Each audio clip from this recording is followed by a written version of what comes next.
अस्सलाम वालेकुम dear learners, welcome back to another video. I hope कि आपको हमारा स्पोकन इंग्लिश कोर्स पसंद आ रहा है। इसी तरह के जुमलों के साथ आज हम फिर एक नई वीडियो लेकर आए हैं जिसमें हम सीखेंगे आइदर और, नाइदर नॉर। हम में से किसी एक को घर पर रहना चाहिए। किसी एक को इंग्लिश में कैसे बोलेंगे?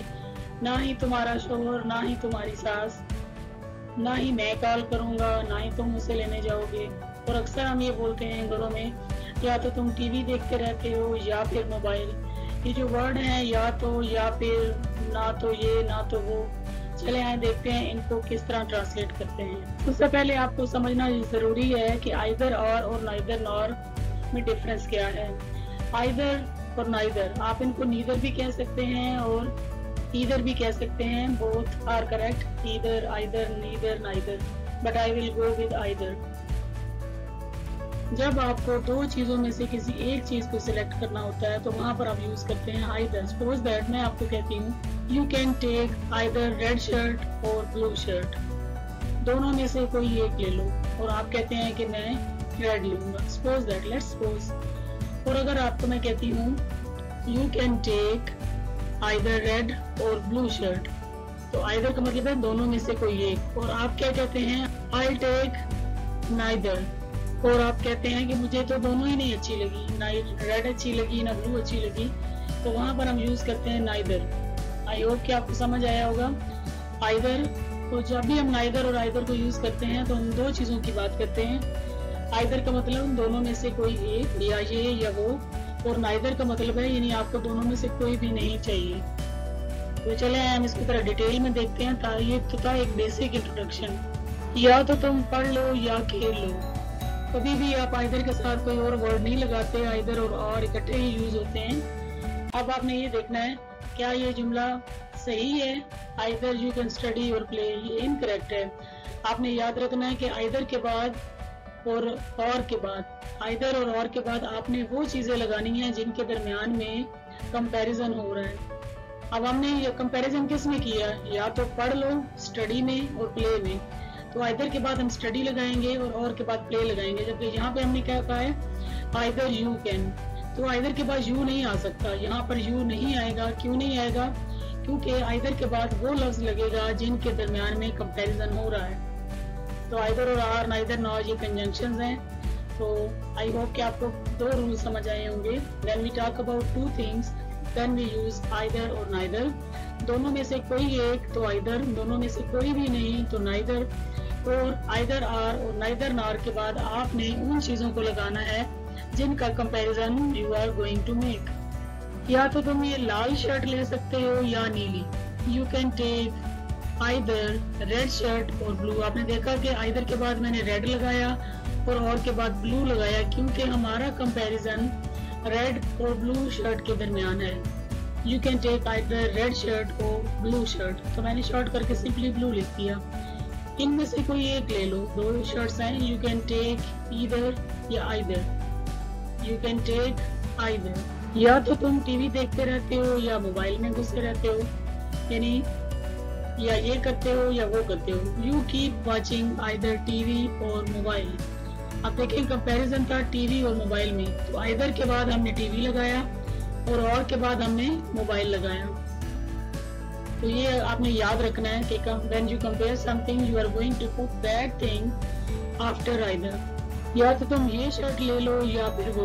You can take either this shirt और दैट शर्ट। ये शर्ट और वो शर्ट के दरमियान कंपैरिजन कर रहे हैं हम। ना ही तुम्हारा शोहर, ना ही तुम्हारी सास तुमसे खुश है। अब देखिए यहाँ पे कोई चॉइस नहीं है, या तो कह रहे हैं ना शोहर ना सास, तो ऐसे जुमलों में हम लगाते हैं neither. Neither your husband nor your mother-in-law is happy with you. Neither और nor का कॉम्बिनेशन है और ये correlative conjunctions होती हैं जो हमेशा साथ साथ रहती हैं। अब आपने ये बात याद रखनी है कि जो एंड वाला वर्ड है आपने उसके बाद हमेशा इज लगाना होता है। इस चीज पे डिपेंड करता है, इस लफ्ज पे डिपेंड कर रहा है आपका हेल्पिंग वर्ब। आप यूं समझ लें कि सेंटेंस के अंदर ये वाली बात है ही नहीं, और आपने लिखना है your mother in law is happy with you, यानी मदर इन लॉ के हिसाब से यहाँ पर इज आएगा। अगर यहाँ ज्यादा सारी चीजें होती तो यहाँ पर हम आर भी लगा सकते हैं। तो ये भी एक मिस्टेक होती है कि आपने पिछले जुमले को इग्नोर करके इस पार्ट को देखकर यहाँ पर हेल्पिंग वर्ब लगाना है। Helping verb depends on the things you are going to compare. मैं ना तो उसे कॉल करूंगा ना ही उसे लेने जाऊंगा, ना वाला जुमला है तो हम लगाएंगे आइल। आई विल की बजाय जितना ज्यादा आप शॉर्ट फॉर्म को यूज करेंगे और एंडिंग टी और आर को ड्रॉप करेंगे उतना ही अच्छा आप साउंड करेंगे। अगर मैं इसको बोलूँ I will neither call her nor go to pick her, so that's a very you can say typical Punjabi accent. I neither call her nor go to pick हर।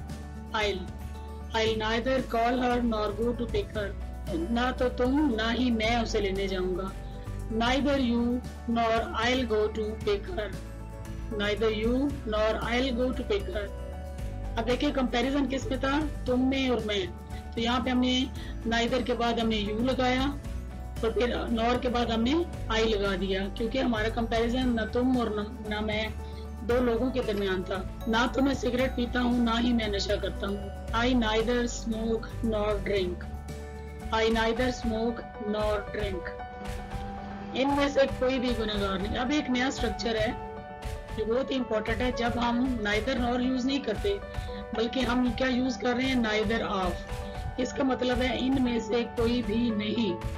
इसके अंदर ऑलरेडी नहीं शामिल है, आगे जाकर आपको नॉट लगाने की जरूरत नहीं है। आप यूं नहीं कैसे neither of them is not guilty, तो वो इनकरेक्ट होगा। इनमें से कोई भी नहीं, नाइदर ऑफ देम। हम में से कोई भी नहीं, neither of us is guilty. हम में से कोई गुनहगार नहीं, neither of us is guilty.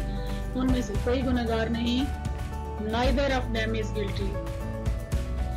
अब देखें, पहले हमने पढ़ा नाइदर ऑफ, यानी दोनों में से कोई भी नहीं। अब हम बात कर रहे हैं दोनों में से कोई एक। जैसे सपोज दैट किसी का छोटा बच्चा है और वो कहता है कि हम में से किसी एक को तो घर पर रहना चाहिए। आइदर ऑफ अस, हम में से किसी एक को। Either of us should stay at home, हम में से किसी एक को घर पर रहना चाहिए। और अगर आपने ये कहना हो कि हम में से किसी एक को भी घर पर नहीं रहना चाहिए, now you are going to tell me this in comment section. हम में से कोई भी उसे पसंद नहीं करता। हम में से कोई भी नहीं, neither of us like her.